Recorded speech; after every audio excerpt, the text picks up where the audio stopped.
Good evening, everyone, and welcome. Tonight, we will have the privilege of discussing the parsha of Ki Tavo. And as always, tonight's shiur is Elul Nishmat Avi Mari Dober Mer Berduna Halevi, Imi Rati Rachel Bat Harav Michael, and of course a refuah shlema for all our chayalim who are and all of Chol Yam Yisrael, and also that Hashem should keep an eye on our chatufim, and Bezrat Hashem they should come home safely. So tonight we, as I said, parsha of Ki Tavo is one of the most challenging parsha for a Balkori to read, because there's one. It's the only parsha in the whole Torah where half of the parsha is in one aliyah, and it is perhaps the most challenging aliyah. But that's not the aliyah we're going to talk about tonight. But that is the highlight, if you will, of parsha Ki Tavo. But we're going to begin tonight's discussion with a few sections that are not from parsha Ki Tavo, to try to give us a little background on what we're going to talk about tonight. So we're going to start in Sefer Bamidbar. This is the end of Parshat Korach, chapter 18 in Bamidbar. We have the following chapter, and I highlight a couple things. Livnei Levi, to the children of Levi, the sons of Levi, Hinei Natati Kol Maaser BeYisrael L'Nachala. Hashem says, behold, I have given every tithe in Israel as their inheritance. So the tithe goes to the Levites. And then there's a whole thing. This is an exchange for the fact that they are working in the Ohel Moed. So they are to work as gatekeepers. They work as musicians. And they are the auxiliary guards to help the Kohanim in maintaining the dignity and sanctity of the sanctuary. And we are said, the Maser, the 10th, that Bnei Yisrael are going to elevate as a gift to Hashem, Natati L'Alvim L'Nachala, has been given to Levim as their inheritance. So that's one mention of Maaser. Then we go to Devarim Parak Yudalit in Parshat Re'eh. We talk about another aspect of Maaser.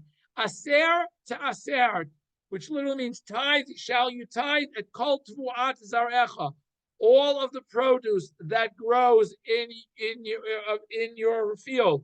Hayotzei Hasadeh, which comes from the field, Shana, Shana, each year in its year. So every year we have to take a tithe.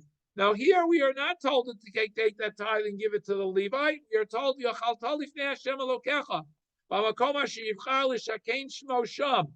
We are to eat before Hashem in the place that He has chosen to rest His presence, the Shekhinah. Again, i.e., either the Mishkan at the time the Mishkan was built, or Yerushalayim at the time of the Beit HaMikdash. You are to eat in Yerushalayim. Masar digancha tiroshcha v'tzarecha, the tithe of your grain crop, your grape crop, and your oil crop, your olive oil crop. Uvacharot bekarcha v'tzanecha, other things, your firstborn of your sheep and cattle. Okay, so there again, we have another aspect of tithe. And there, by the way, here we're told, if it's too much for you to carry, you can't carry, you got so much produce, even a tenth of it is more than you can haul all the way up to Yerushalayim, because you live up in the Galil or wherever you might live. If you're allowed to redeem it with silver, and you may take the silver to your place to the place Hashem has chosen. Notice Yerushalayim is not mentioned by name in the pasuk. And when you get there, you should take this money that you've exchanged for that tithe, and you may spend it only on things that you may use personally, such as primarily foodstuffs. Babakar batzon, either cattle or sheep, yain or wine, other strong drink. Whatever your soul wishes to benefit from. But it has to be something edible, as we see from all that. There's one exception, by the way, that is oil. You're allowed to get oil and use it for anointing, because we have psukim that compare anointing to eating and drinking, and therefore, since it's a pleasure for your body, you're allowed to spend master sheni money on that too. And you are to eat it there before Hashem in the samach latov etzecha, but you have to eat it and rejoice. Okay, so that's the second type of tithe. So we've talked about the tithe that's given to the Levite, the tithe that is brought to Yerushalayim and eaten there, and there's one other tithe. Bitzei shalosh shanim. For the end of every third year, you have to take out the tithe of your crop in that year, and you leave it in your gate. So remember, we had one that is given to the Levites, one is taken to Jerusalem, a third one you keep. But what do you do with it? The Levi who has no portion, Bager, the stranger, Bayatam, the widow, the orphan, Valmana, the widow, Shebi Sharecha, who are in your gates, and they should eat and be satisfied.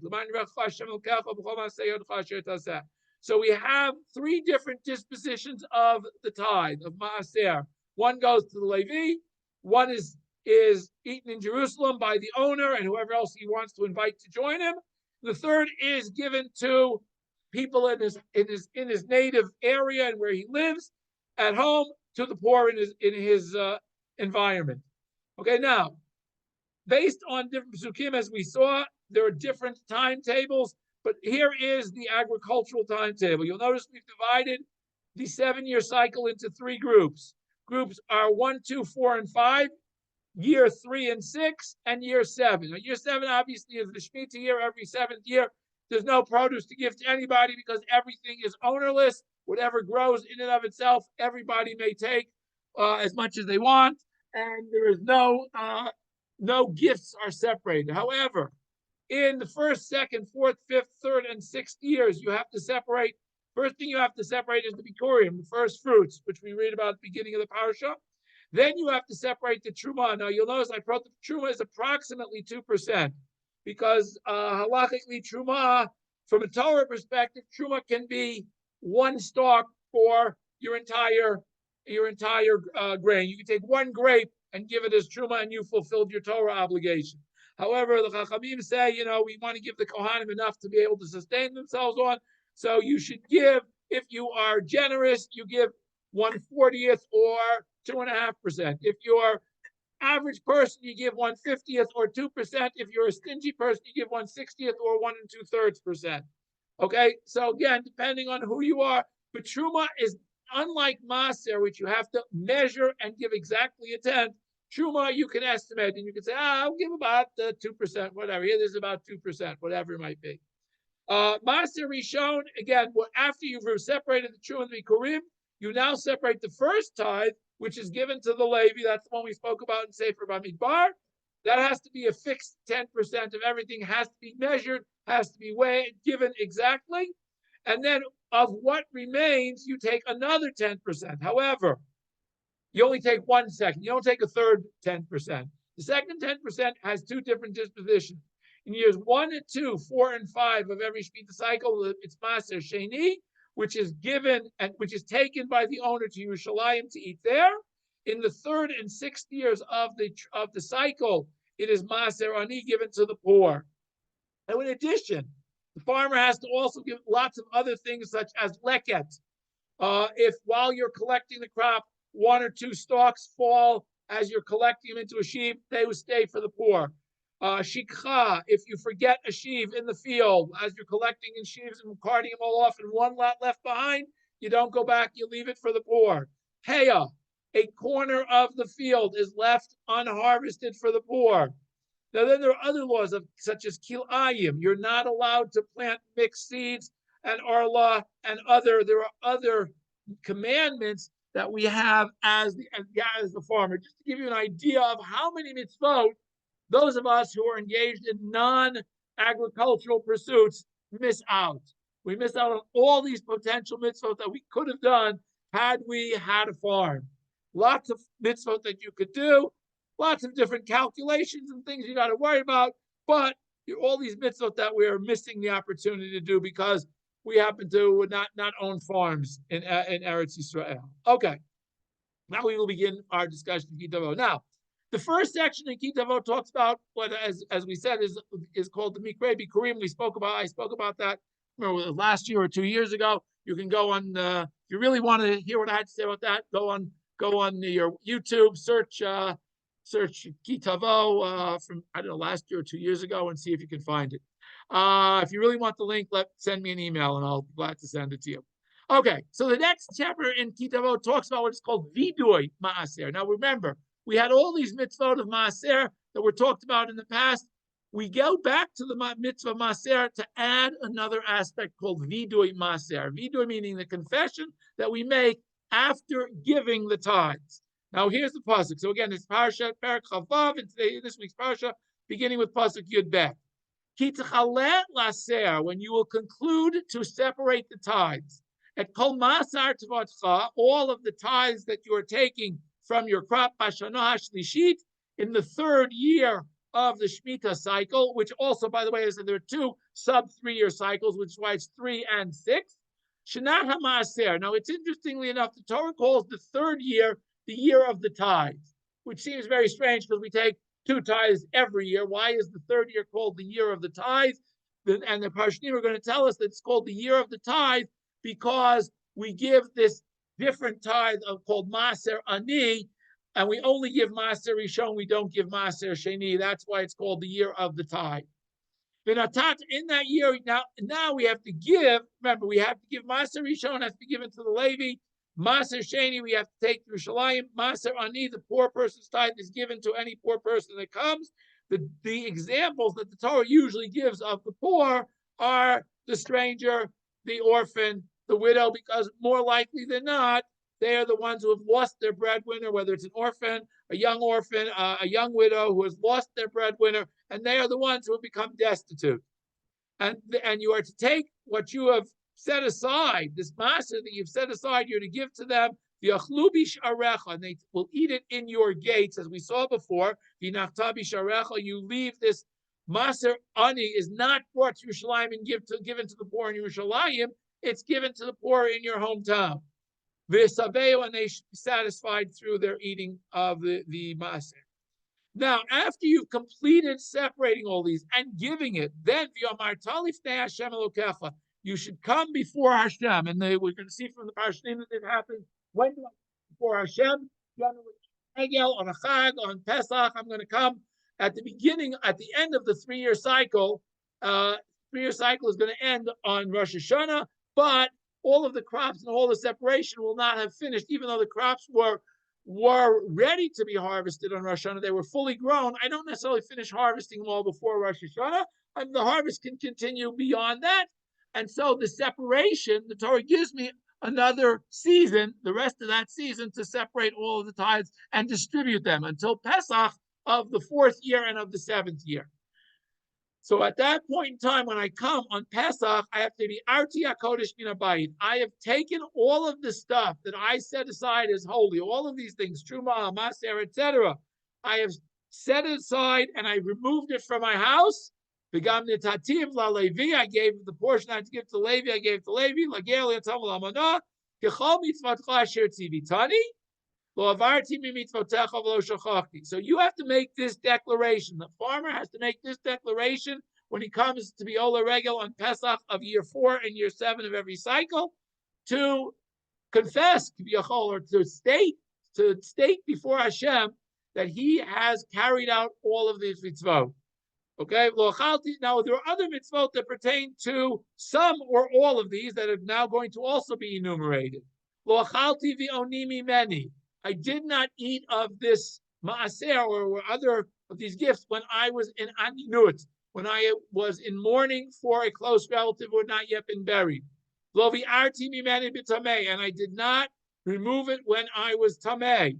And I have not used it on behalf of a dead person. In other words, it was given to somebody to live, to sustain them. Shamati b'kol Hashem l'koi, I listened to the voice of Hashem, asiti k'chol asher tzivitani, and I, the farmer, have done all that you, Hashem, have commanded me to do. And therefore, what do I end? I end with a tefillah. Hashkifa mima'on kat shecha mimen hashemayim. Hashem, look up. You from Shemayim, look down upon me from your heavenly abode, your holy heavenly abode.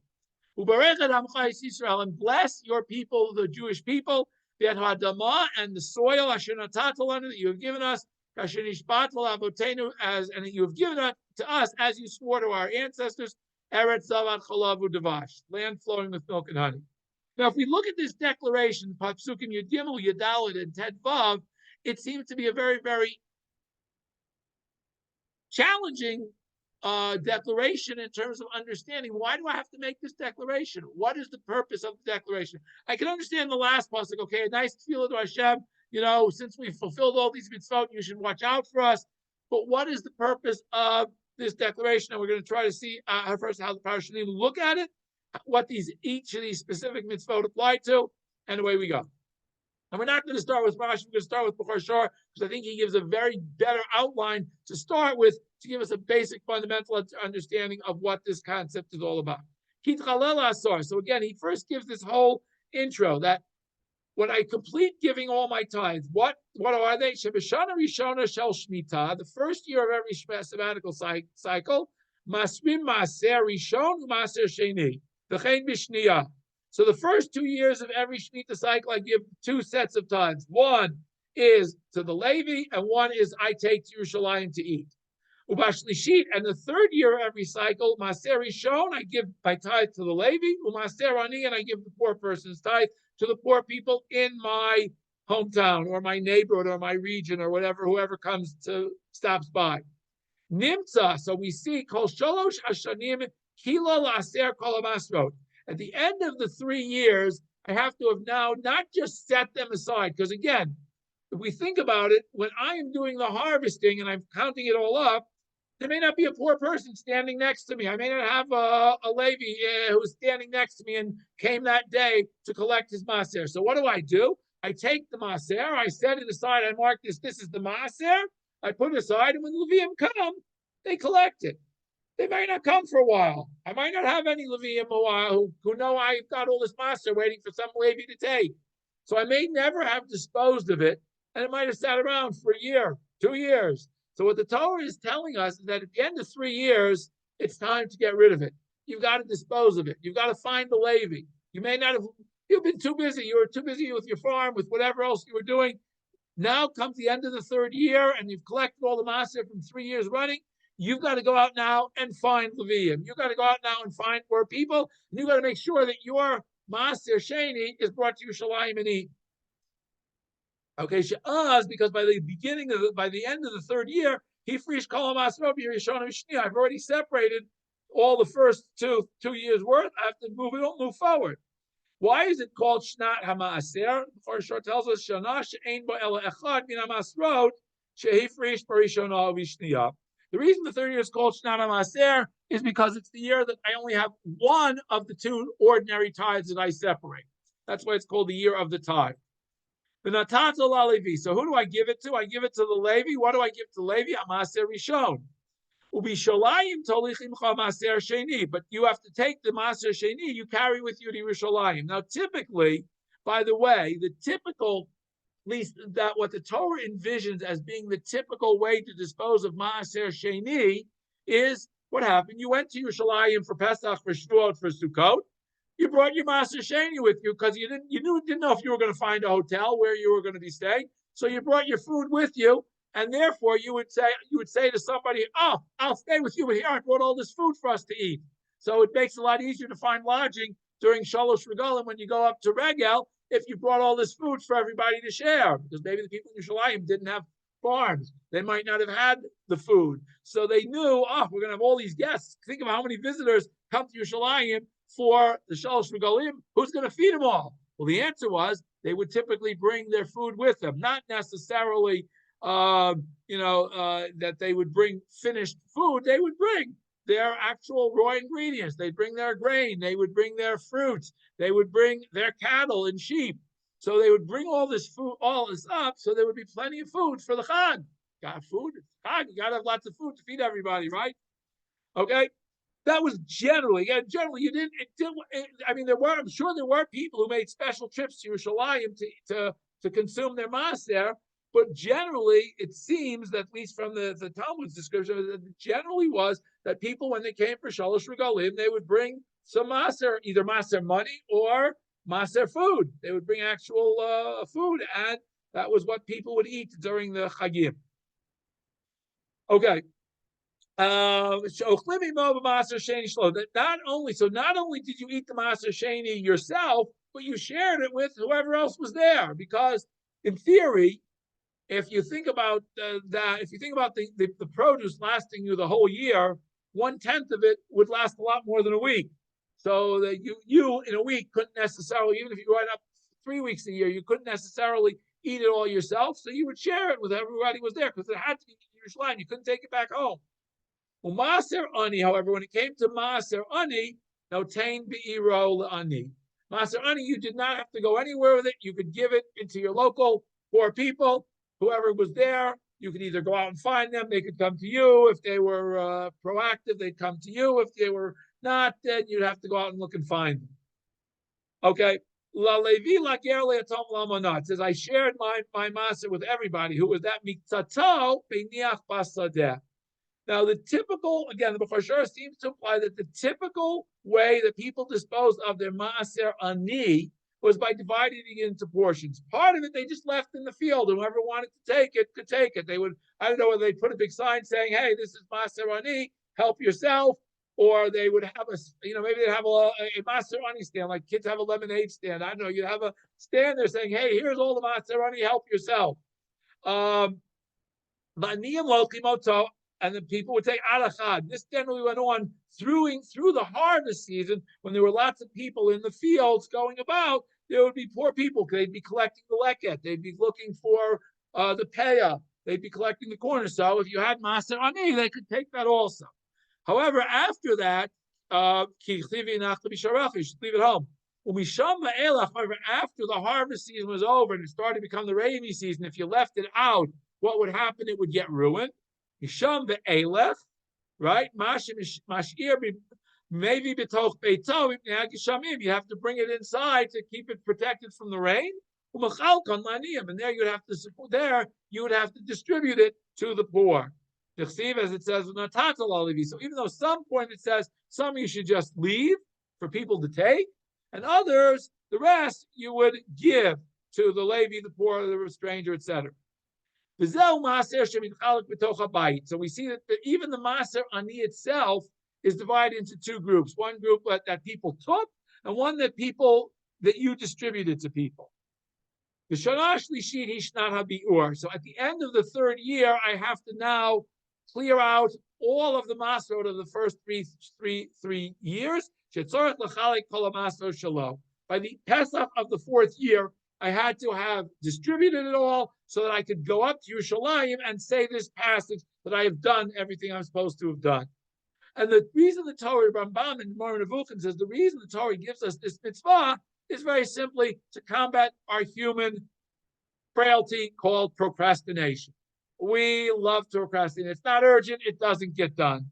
So by placing this requirement to say vidui maaser every third year, the Torah basically puts a deadline on when it has to get done by. And if there wouldn't be a deadline, there would be people who would have, a whole house full of maaser stuff that they would never give away. Oh, when Levi comes, he'll come. I'm not going to go start looking for Levi. But now that you know that you've got to go up to Yerushalayim and say this passage, you're going to say, I got a deadline. I got to get rid of it. Got to get done. Now, again, when it comes to the maaser ani, the parshat tells us, as the pasuk tells us,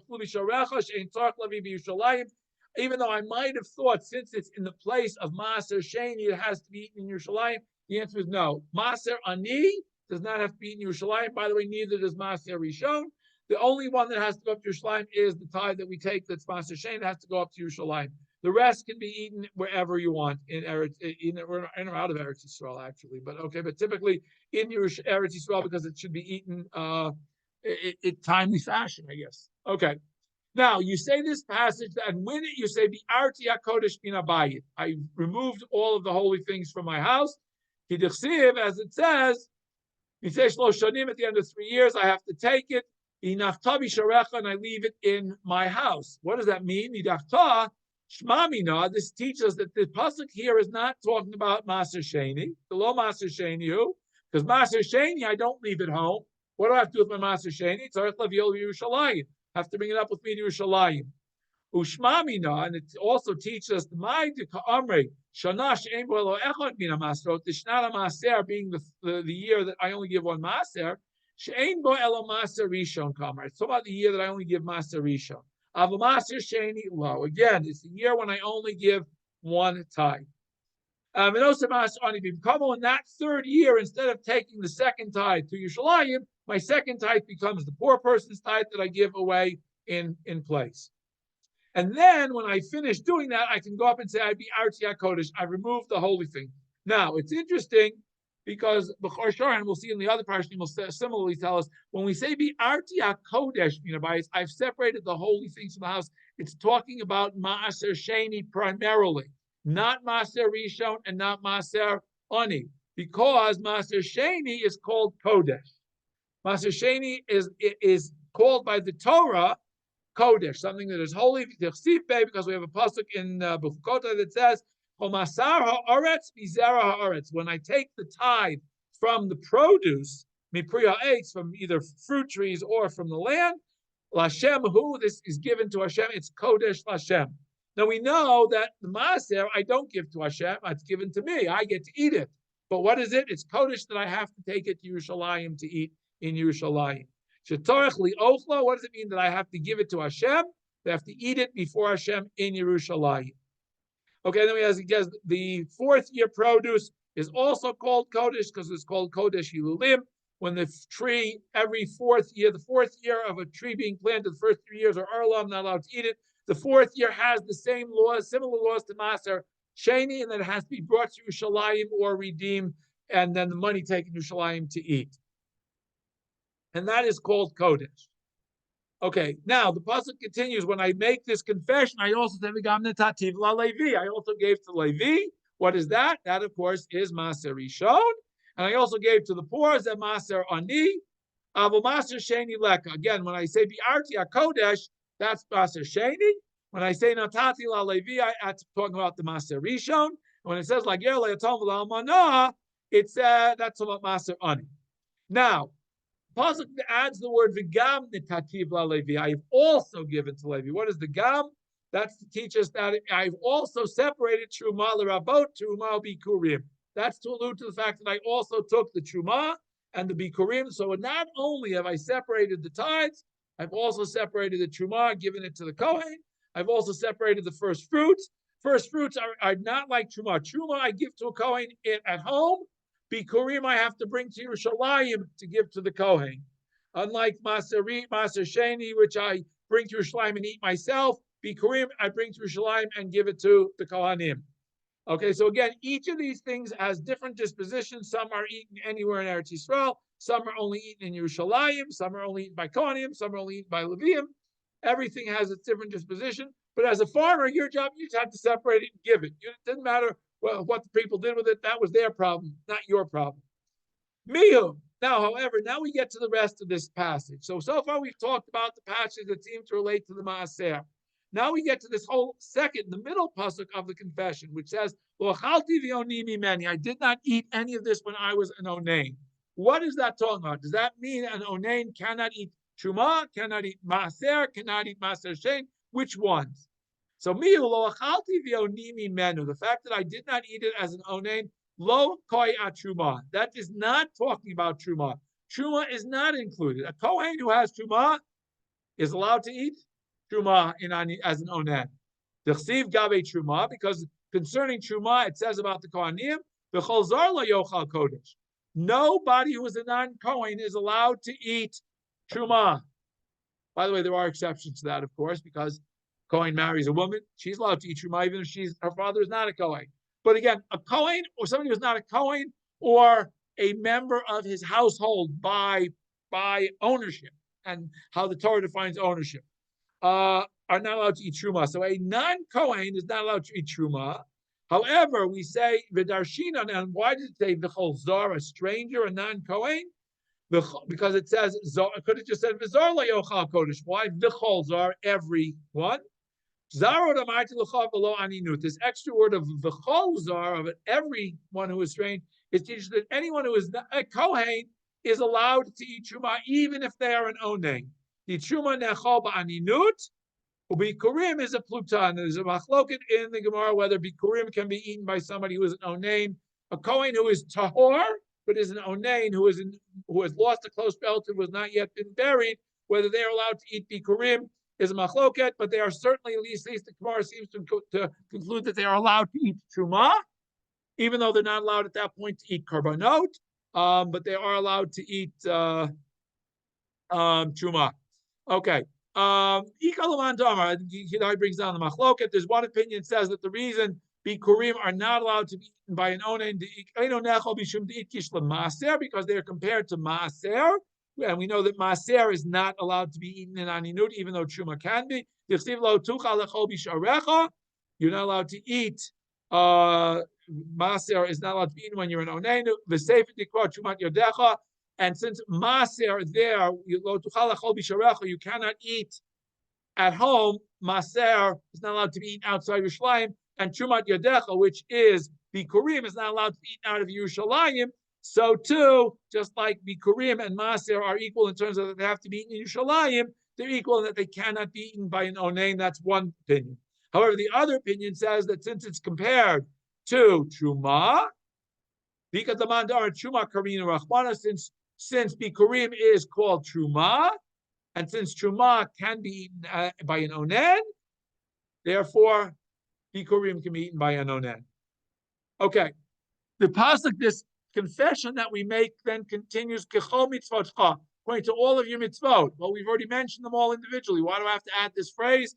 Sheinachti leket shikho peyav, that I did not forget the other gifts to the poor, the corner of the field, the forgotten sheaf, the gleanings. All of those things were also left for the poor.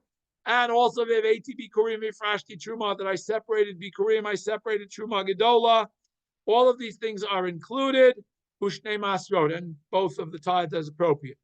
Lo avarti b'mitzvotecha. Now again, the confession continues with the word lo avarti b'mitzvotecha. I haven't passed off any. I haven't missed any of the mitzvot. Sheifrashti kisidran. I separate them in order. There's an order you have to separate. If you go back to my original table, Bikurim is first, Truma is second, Maser Yishon is next, then you give the Maser, and you have to give it in that order, not in a different order. If you give it in a different order, you create all kinds of problems for yourself, for your fear, for what's left in terms of you're eating what's left, and for the people who you separated and given them the wrong things out of order. Shefra, and that's why the confession includes lo avarti mitzotecha shefrashti kisidran ukiel chatan. Everything was separated in the appropriate order. Okay. Now again, lo achalti v'oni mimeni, as we sort of discussed, is what am I not allowed to eat as an onain, as somebody who's in mourning? I'm not allowed to eat the ma'aser. Why is an onain, somebody who has lost a close relative who has not yet been buried, not allowed to eat ma'aser? Sharitziva kodesh baruch hu li'ochlo b'simcha. There is a special mitzvah of eating maser. When you go to Yerushalayim and you eat maser, God eat it at a time of rejoicing. And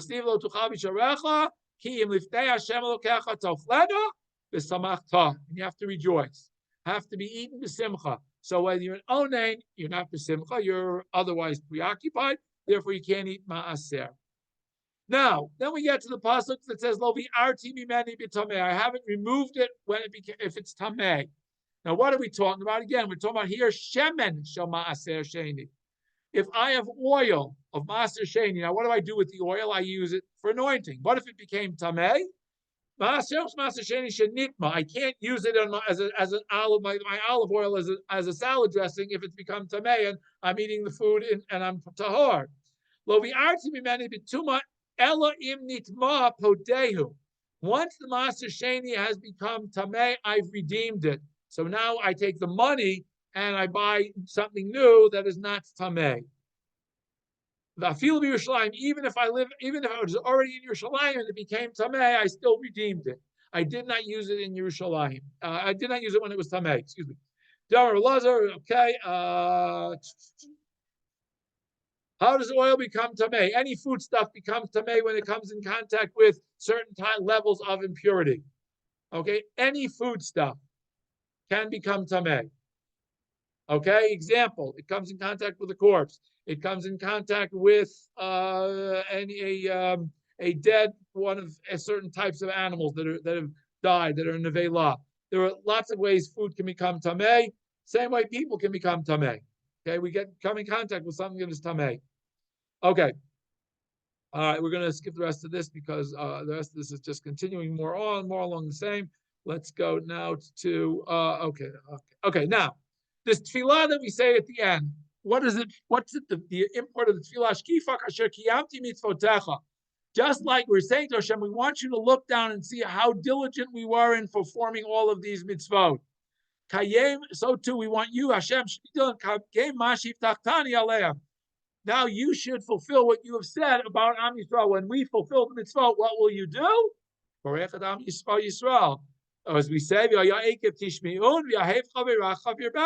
we know that when we fulfill the mitzvah, Hashem sends us blessing. And also the land that the land should also be blessed. Because if the land isn't blessed, we're not going to be blessed. If we don't have food, we're going to be in trouble. As you promised our ancestors, that this land would be a fruitful land producing lots of wonderful produce. Okay. Now let's go to Rashi. Rashi is going to, so a lot of this is going to be very similar to what we already saw in the Chorshor and what we saw in the intro, but let's go to Rashi. Ki Tavo. Now Rashi says, again, Ki Tavo, when you can complete giving all of the tithes of the third year. When you complete the separation of the tithes of the third year's crop, any crop that grows up through Rosh Hashanah of the third year, of the end of the third year. Kava Zman Habiur, the Torah now establishes a time where you have to now remove it all from your house. You've separated it, you did diligently separate it before you ate the rest of your crop, but now you got to give it, dispose of it in the proper way. Vavidui, this confession that we say, Pasukim, Yud Bet, Yud Gimel, Yud Dalet, Tet Vav, these three Pasukim that we declaration that we make is Be'erev Pesach Shel Shana Revi'it, on the day before Pesach of the fourth year. Shenemar, as it says, Shalosh Shanim Totzi, at the end of the third year, you should remove it. Nemar Kan Mikates, okay, it says here Mikates, Shana Shlishit, at the end of the third year. The Nemer Lahalan, and another place it says Mikates Sheva Shanim, the end of 7 years, when you come to Hakel, which is on Sukkot.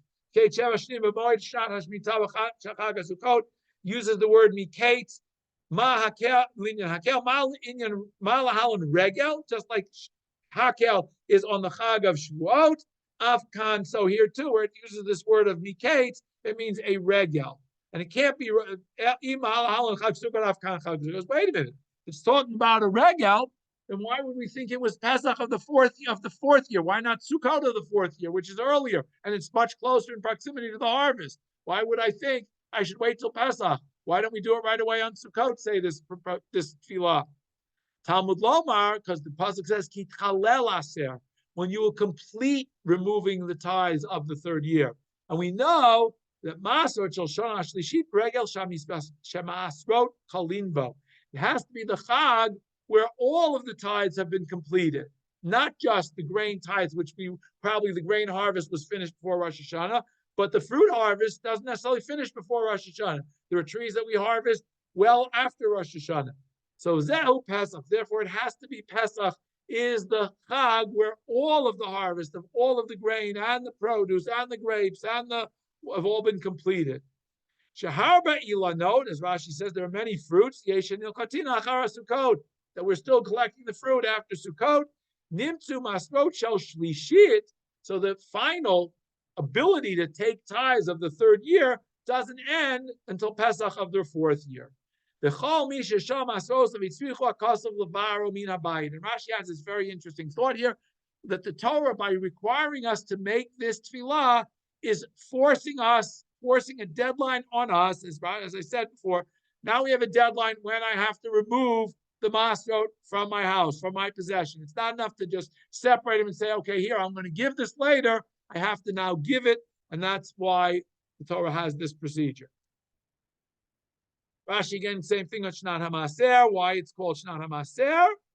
And now it says that you give to the poor people, they will eat it in your gates, and they will be satiated.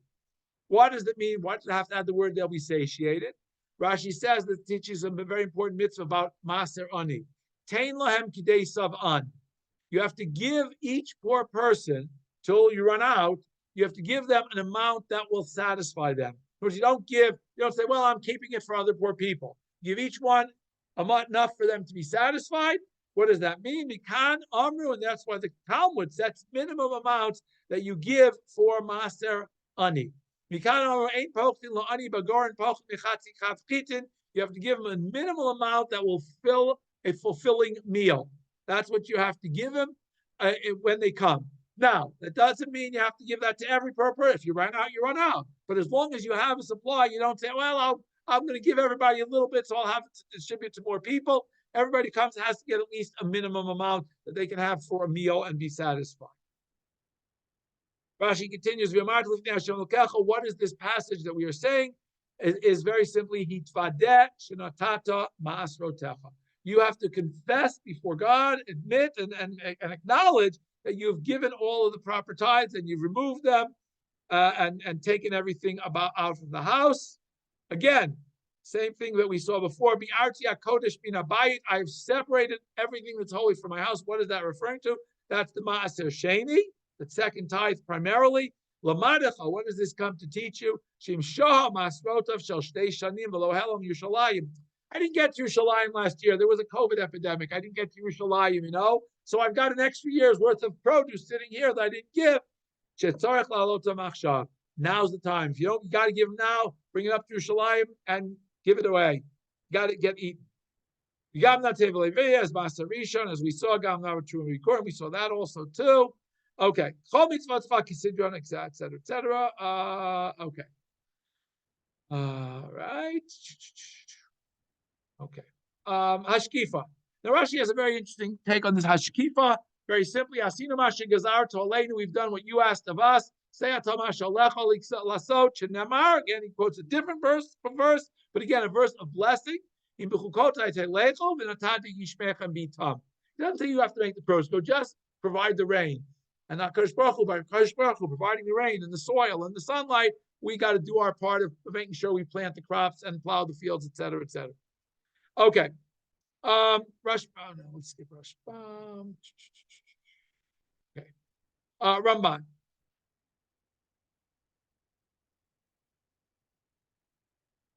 Okay, Ramban says the following. First, he quotes Rashi. He quotes Rashi, who says that when I say I did not use it for the benefit of a dead person, he means that I did not use anything associated with Maser to use it to build anything that I needed for burial of the dead. Because I might have thought to make a coffin or shrouds for a dead. Yeah, literal. That's what literally means. And that's Rashi's explanation, because Rashi wants us to understand that I might have thought, since I'm doing it, since it's a mitzvah to bury somebody, I should have been able to use that because that's a benefit to the person. Okay, Ramban says I don't understand why Rashi thought. We have an explicit pasuk that says Master Sheni ein machalin otochus Yerushalayim elo al kesef tzura. The only the produce. How can I use produce to make shrouds? How am I going to make shrouds or a coffin out of edible produce? Doesn't make sense. Okay, but the only thing I can do with my produce if I redeem it is I have to use it with money, but I have to take the money. What? I have to take the money in Yerushalayim. And what can I spend it on in Yerushalayim? It has to be something edible, not a box to bury somebody in, not shrouds to bury somebody in. Why do I need a specific pasuk in the Torah to teach me this concept of that I can't use Maser money to buy shrouds? Why would I have thought I could, since it specifically says the only thing I can use this money for is something that's edible? I have to eat it before Hashem. Rav Moshe, i.e. the Rambam, Kasab B'chiburo, Maser Sheni. He writes the following halacha concerning Maser Sheni. Maser Sheni niten la'achila ushtiya. It has to be the money that is used is provided for Maser Sheni, from redeeming Maser Sheni, can only be used to buy something that is edible or drinkable. However, he adds one little caveat: sicha, anointing is equivalent to shtiya, is equivalent to drinking. So you can use it basically for one of three things: eating, drinking, anointing. The asr lo tzia bishar tzaracha. You cannot use it for anything else. Well, what else would I have thought? I might have thought I can use it for a pot to cook the food in, right? I should be able to buy the plates I need to eat on, the napkins I need to clean my hands after the meal. I should be able to, buy all the accoutrements for the meal. He says, no, can't use it for that. Ubegadim, I should be able to buy my nice new Shabbos suit to eat all this, my Yantif suit that I'm going to eat all these meals at, so to be Misameach. No. Ubevavadim, or servants to help me prepare the food, or to pay for the wait staff for the meal. All of that is absolute no. Can't use it. It has to be used only for the food, period. And drink. And the oil, if you want to, anoint yourself in the meal or after the meal or whatever. That doesn't have to be during the meal. Shenema, but again, it has to be in Yerushalayim, by the way. You can't buy oil and bring it home and anoint yourself. You got to use it in Yerushalayim. Shenemar, so what does that mean? What does that have to mean? Kilomar, shalohotzeti oto b'davar she'enu mekayim et haguf. Has to be used for something that is beneficial directly to the body, not indirectly, like protecting it, but directly to something that is ingested or is anointed that immediately is absorbed in the body. So from the Rambam's perspective, asamilat lemeit v'kan kinu ledevarim asher lo yechyeha adam bahem.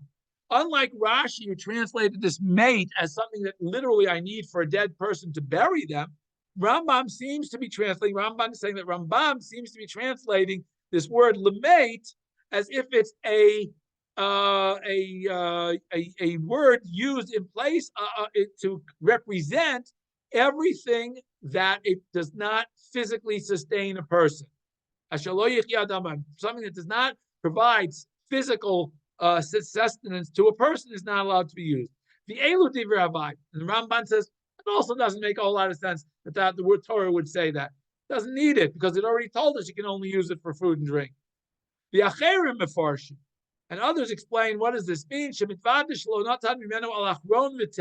In what kind of aron and for what kind of aron of coffin and shrouds did he not use?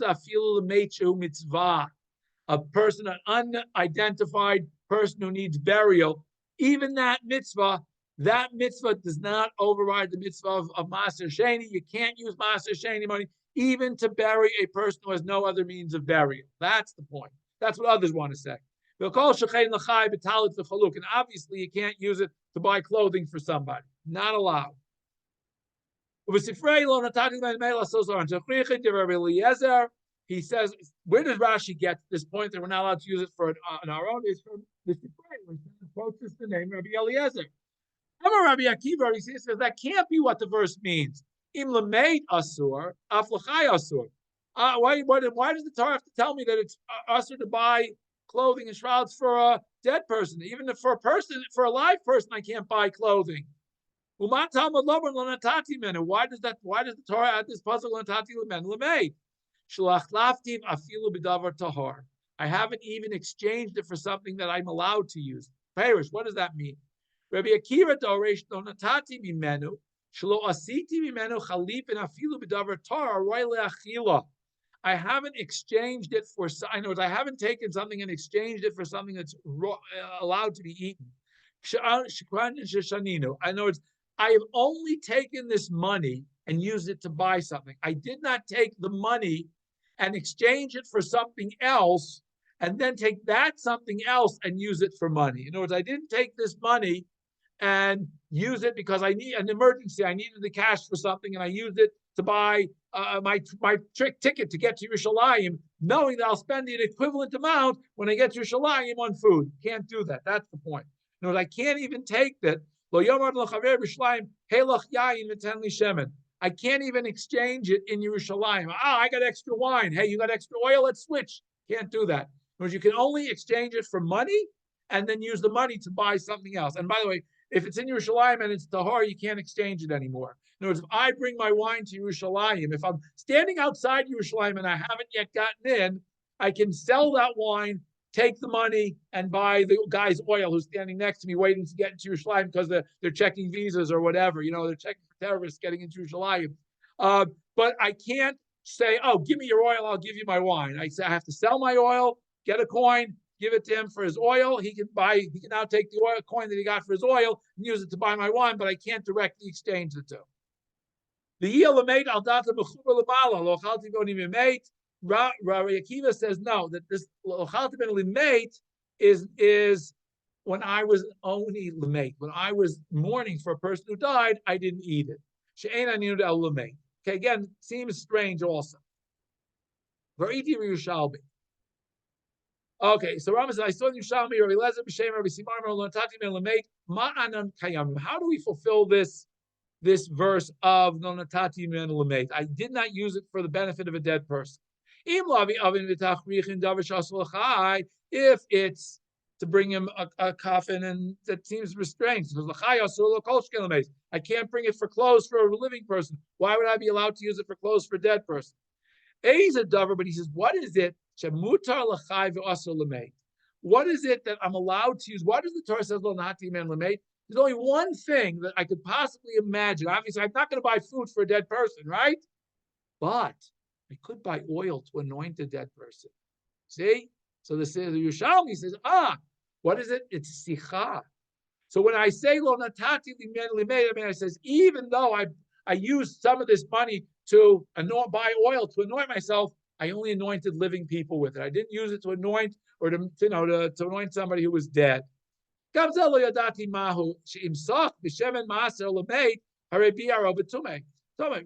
says that also doesn't seem to make sense. Why doesn't that make sense? Because if it's a dead person, what am I doing with the oil once it touches him? I'm making the oil tamei. So I can't say lo yatimen tamei. Why do I need lo yatimen limei? And I just the verse before said lo yatimen tamei. I didn't remove it by making it tamei. So it seems very strange. Again, I'm back to the same question. What does this limei mean? Okay. Well, the Gemara Perek Ariel. The Gemara in Yerushalmi says the following: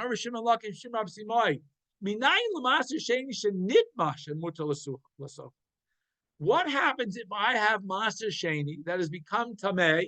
Am I allowed to anoint myself with it? How do I know? I can. This verse says I did give it to a dead person. But in a case where it's similar to a dead person, what's similar to a dead person? The only thing that's same, again, when it comes to these foodstuffs for both living and dead, is oil to anoint one.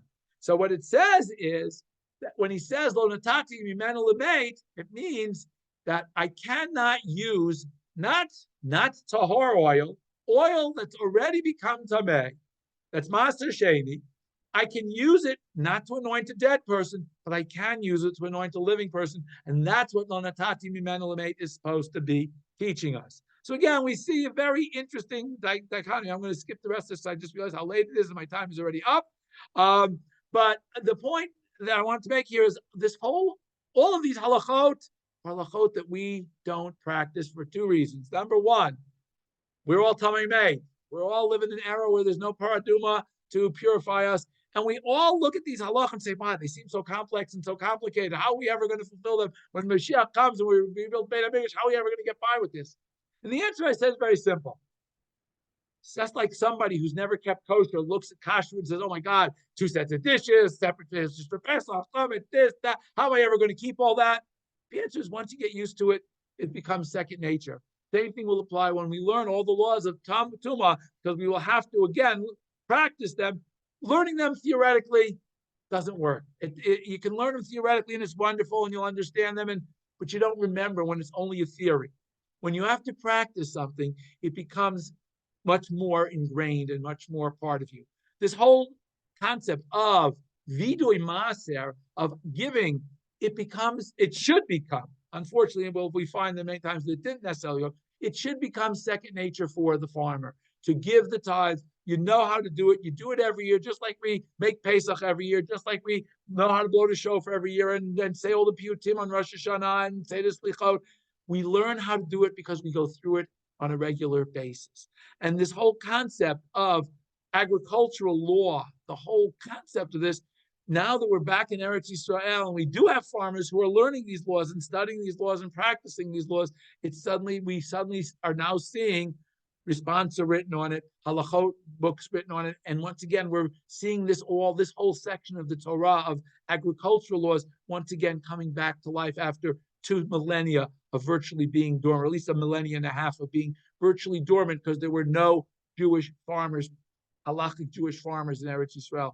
So we begin to see the beginning of the redemption because we're seeing, once again, some of these mitzvot that have been out of practice for hundreds of years being brought into practice again. And we hope and pray that Hashem should hear our tefillot, bless us with a year of peace, of prosperity, a year we will be granted with success over our enemies, and a year that we personally will get closer, and we should be zocha to not only fulfill all the agricultural mitzvahs, but all the mitzvahs of Tumah of Tara with Biat Mashiach B'mher Yameinu. Thank you all. And at this point, I open up for questions, comments, and feedback. Are women obliged to make the tithe? Are women obliged to make the tithe declaration? Is the question we had here from Maurice. That's a great question. And in general, the answer is no. First and foremost, because generally women were not the ones who were farming and separating the tithes. If a woman owned a field, it was her husband's responsibility. If she was single and owned the field, because it's a time-bound positive commandment, presumably she could make the declaration. I don't know. I've never looked at that, but my gut would be that she could make the declaration, but is not obligated to make the declaration. Okay. It's a loft tithe. Yeah, who would own a field? But okay. But again, generally the woman's field is managed by the husband. He becomes the man to manage it. He would probably make the declaration on her behalf. Okay. Any other questions, comments? All right. Have a good evening, all. Have a good rest of the week, and we'll Bez Hashem see you all again the next week. Although in 2 weeks from now there will not be a shiur. Laila Tov to all, and have a good rest.